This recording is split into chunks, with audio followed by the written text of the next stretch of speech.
फिरोजाबाद के थाना मटसेना क्षेत्र में दिन दहाड़े एक बड़ा हादसा हुआ जब Firozabad nursing of education college में तैनात गार्ड के बेटे को दो युवकों ने गोली मार दी। घटना सीसीटीवी कैमरे में पूरी घटना कैद हो गई और वीडियो तेजी से सोशल मीडिया पर वायरल हो रहा है। वहीं प्रेस वार्ता में कॉलेज के चेयरमैन डॉक्टर सुरेश चंद्र दक्षा बताया कि दो युवक स्कूटी से कॉलेज परिसर में घुसे और गोली मार दी। गार्ड के बेटे ने कमरे की कुंडी बंद करके अपनी कैसे भी जान बचाई। फायरिंग की आवाज सुनकर कॉलेज का स्टाफ तो अपराधी भागते हुए सीसीटीवी कमरे में कैद हो गए। आनन फानन में स्टाफ ने सरकारी जिला अस्पताल ट्रॉमा सेंटर इमरजेंसी लाया गया, जहां डॉक्टरों ने आगरा के लिए रेफर कर दिया। हालत गंभीर बताई जा रही है।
पहले तो आप सब लोगों को बहुत बहुत धन्यवाद।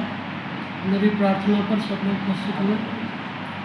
मैंने जो प्रेस वार्ता को जो बुलाया है उसके लिए थोड़ी सी मुझे कुछ परेशानी लग रही थी, इस बात को लेकर के बुलाया। मेरा परिचय है डॉक्टर सुरेश चंद्र दक्षा, विश्व हिंदू महासंघ में बहुत अच्छा प्रकोष्ठ का राष्ट्रीय अध्यक्ष हूँ। मुझे पूरे देश में जाना आना पड़ता है, पूरे प्रदेश में जाना आना पड़ता है। प्रदेश के हर जिले में, हर महानगर में मेरा काम करना पड़ता है। साथ ही मैं nursing college Firozabad school of nursing का ऑनर हूँ, चेयरमैन हूँ। और नर्सिंग एंड हॉस्पिटल, हमारे दोनों हॉस्पिटल भी है, उसमें भी मरीजों को देखा जाता है।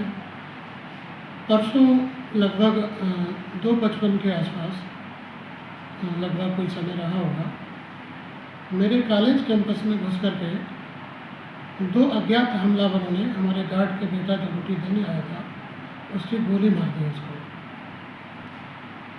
और ये बड़ा गंभीर विषय था जिसकी मजबूरन मुझे यहाँ एक बात बुलानी पड़ी।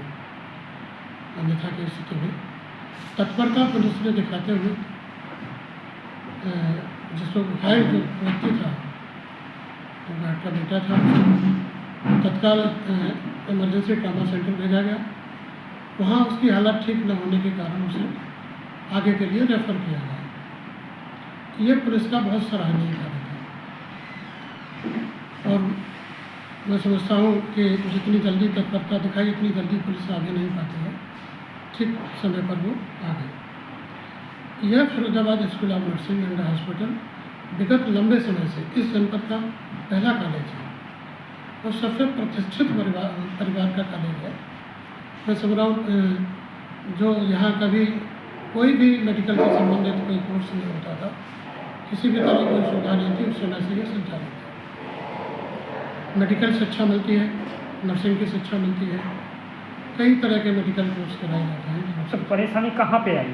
परेशानी यहाँ पर आई जो अंदर गेट में घुस करके जहाँ गार्ड की कोठरी है वहाँ पर आकर के गोली मारी। एक ही व्यक्ति था, गार्ड का बेटा था। यदि वो अंदर आ जाते तो हम लोगों के ऊपर भी हमला कर सकते थे। आपके यहाँ सीसीटीवी कैमरे लगे हैं? आप पुलिस अपराधी बहुत पहुंची? सीसीटीवी कैमरे लगे हैं और सीसीटीवी कैमरे में वो आए भी हैं। दो अभियुक्त आए हैं, जैसे ही उन्होंने गोली मारी है तो एकदम से भगदड़ मच गई है, सारे लोग दौड़े हैं। जब दौड़े हैं तो पीछे जो लोग काम कर रहे थे वो उनके पीछे भी भागे हैं। क्या वो गिरफ्तार हुए या नहीं हुए? अभी उसके संज्ञान मैं बाद में बात करूँगा, क्योंकि अभी ये प्रश्न पूरा हो जाए।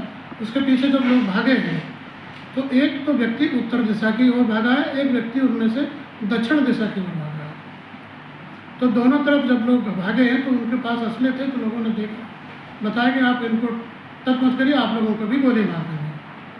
तो वापस वो लोग लौट के आए, तो वो मोटरसाइकिल पर, एक पर बुलेट बताई गई है, एक पर कोई और मोटरसाइकिल है जो संज्ञान नहीं हो पाया कि उनके पास दूसरी कौन सी मोटरसाइकिल थी। अलग अलग दिशा में वो भागे हैं।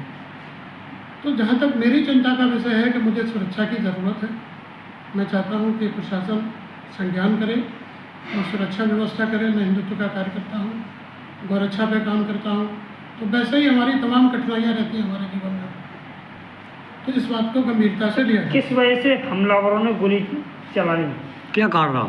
ये कारण का तो देखिए बेहतर जवाब पुलिस दे सकती है, क्योंकि पुलिस जब संगीत गहन अध्ययन करके जब जांच करती है, उसको जो चीज़ें मिलती हैं वो चीज़ें हम लोगों से बहुत दूर हैं। क्या निशाना गार्ड का बेटा ही था, क्या आप भी थे?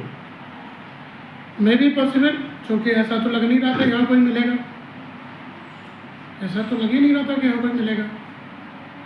जब इतने सारे लोग निकल के आए तो उनके हाथ पैर फूट गए, वो लाल रंग की स्कूटी को छोड़ करके भागे यहाँ से। पुलिस की थ्योरी कहती है कि कोई ये लड़की के मैटर को लेकर के लड़का ही टारगेट था। इस बारे में मुझे कोई जानकारी नहीं है। उस बच्चे को मैं पहले से इतना जानता भी नहीं था जिससे मैं ये कह पाऊँ कि ये व्यक्ति ऐसा कोई थ्योरी है कि नहीं है। ये तो पुलिस जांच का विषय है। अखबारों के माध्यम से पता चला है कि जो वेपन्स था, जो असला था, वो किसी बीजेपी के नेता का। देखिए, ये भी जांच में जब पुलिस जांच करेगी, मैं ये कहना चाहता था कि पुलिस बिल्कुल निष्पक्ष तरीके से जांच करे, किसी भी दबाव, किसी प्रेशर को न माने, वो चाहे जो भी नेता हो, चाहे कोई भी हो, क्योंकि कुछ योगी जी जो हैं वो किसी के दबाव में काम नहीं करते। अब आप वो सरकार नेता नहीं है, वो संत है। सरकार से किस तरह की मांग करते हैं? सरकार से सुरक्षा की मांग करते हैं, मेरे और मेरे परिवार की सुरक्षा हो, साथ में प्रतिष्ठान का भी सुरक्षा हो, ताकि अनवांटेड लोग यहाँ ना आ पाएं।